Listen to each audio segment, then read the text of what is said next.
In this video, I'll show how to fix this application cannot make outgoing calls without the phone permission.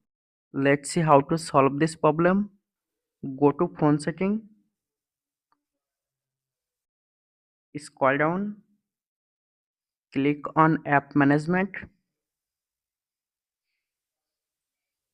click on app list, click on phone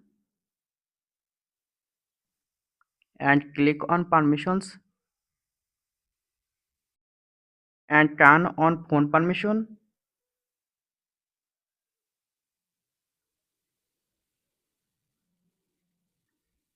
Now go to phone app.